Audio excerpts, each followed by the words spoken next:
Now, I know I'm not usually the first to leap on a new trend or fad, but in this case, I would like to clarify a few misconceptions about wireless charging.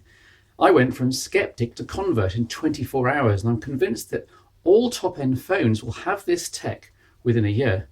Wireless charging, you may ask, as on the Google Nexus 4 or here on the Nokia Lumia 920, where you just lay the phone on its special pad and charging starts immediately.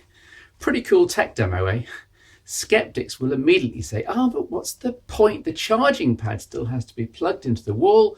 They're completely missing the point here. Yes, of course you're still tethered to being near a power point. Physics dictates that we can't yet pull power out of thin air. But consider plugging in your phone to charge normally. You have a micro USB lead from a wall charger or lightning cable if you're one of those weird Apple iPhone folk, and probably once or twice a day you physically insert the tiny male connector into the female receptacle in the bottom of the phone. Male, female, birds, bees. Go Google it. So once or twice a day your phone gets a top up or a charge. You won't plug the phone in more often typically because it's just too much hassle. Go on, think about it. In fact, for most people, there's the nightly bedstand charge, and then they just hope and pray that the battery lasts through the day. Perhaps they might plug in for half an hour or so before going out in the evening just to give the battery a top up. Sound familiar?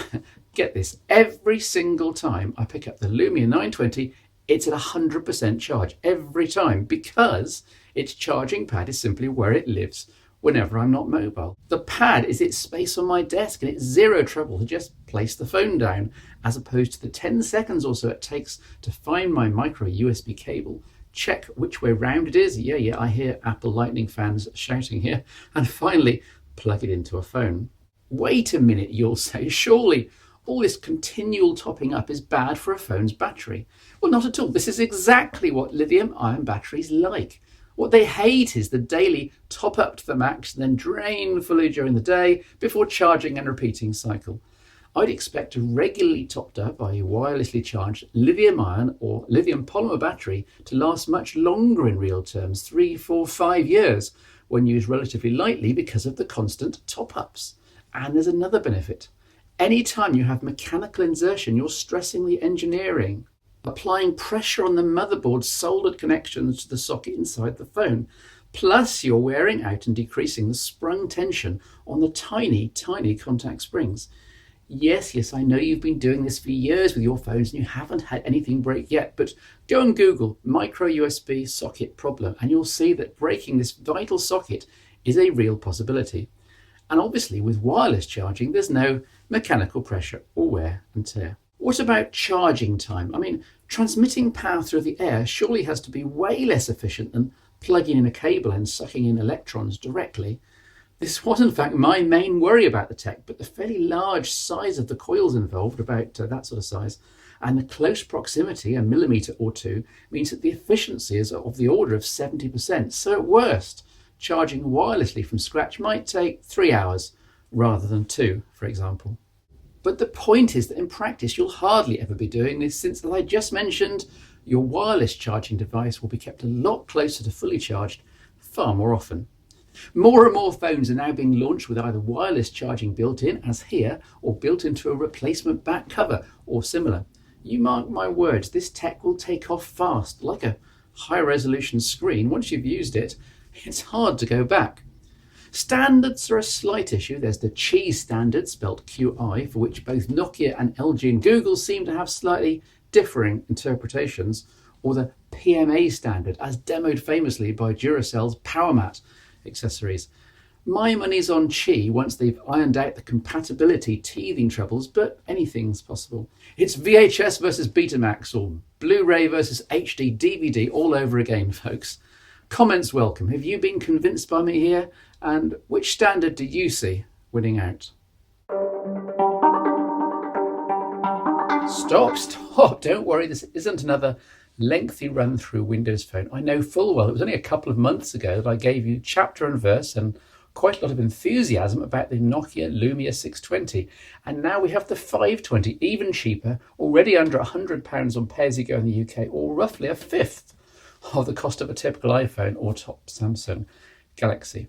Another fabulous bargain that needs snapping up. Well, it is a bargain, but I'd exercise a bit more caution with this one. The 620 impressed me so much because there really wasn't anything missing, from a clear display to solid feel to modern specs like compass, NFC, worldwide sat-nav and more, all at an outrageous price. Let's get through this one quickly anyway. The Lumia 520 on the face of it is 30% cheaper again and has the same Windows Phone 8 internals as the 620 and the 720, so what's not to love and rave about? The thing is, the 520 represents a compromise too far unless you're on an incredibly strict budget. The screen's a 4-inch WVGA panel, but there's no Nokia clear black display polarizing layer. In my opinion, one of Nokia's biggest contributions to smartphones in the last few years, meaning that blacks are typically, well, merely dark grey, and that contrast is disappointing outdoors. No worse than your typical £100 Android phone, of course, but I've been too spoilt with things like the Nokia 808 and the Lumia 920 and the 620, of course, which are stunning in terms of contrast. The 808 still tops GSM Arena's sunlight visibility test table by some considerable margin. But at every point here, there's a compromise to be discovered. There's no digital compass, so maps don't auto-orientate as you move the phone round. There's no city lens application, augmented reality.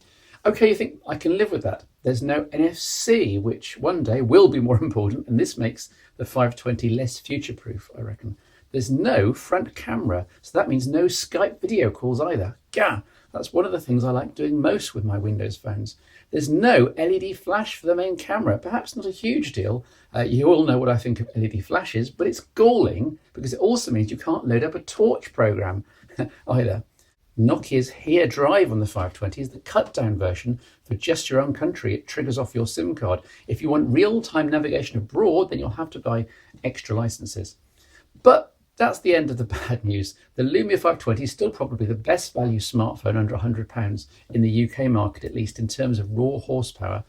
For all the basics, running apps, web browsing, social and so on, this is as capable as most of the other Windows Phone 8 devices with a dual-core 1 GHz processor and half a gig of RAM, plenty for this particular operating system. The screen is the same super sensitive touches on the more expensive phones, so you can use fingernails or gloves, and you get 8 GB of internal storage plus micro SD expansion. The mono loudspeaker on the back is very loud. Have a listen to this. No complaints there at all, though it's slightly on the tinny side, but yet again bears out Steve's theory that the cheaper the phone, the louder the speaker. The 5 megapixel camera is very good considering the phone's price. It's got the same unit as on the original Lumia 800 and the 920 apparently, which is amazing to have on a sub £100 device. See these samples if you don't believe me. Impressive. Test video footage 720p on this budget Windows Phone 8 handset, the Lumia 520. The back covers are brightly coloured, as is usual for the Lumia range, and interchangeable, which is good. Though I was somewhat appalled by the gap between the back cover and the back face of the Tiddly battery. Clearly a much thicker battery could have been used along with higher capacity. Again, presumably the cost got in the way. As it is, a large rubber pad tries to fill the gap and prevent creaking. Not always successfully, I have to say. Am I being churlish to complain about something costing less than a ton in UK pounds? Well, maybe. I cannot fault the value here, but I also can't help notice that for a little bit more, you can get the 620, which has every single feature I just noted was missing on the 520. And ultimately, the 620 is a more capable and satisfying phone, even if it's a backup phone for one of you smartphone geeks. In the meantime, this is the 520, under £100 in the UK at the moment on pay-as-you-go.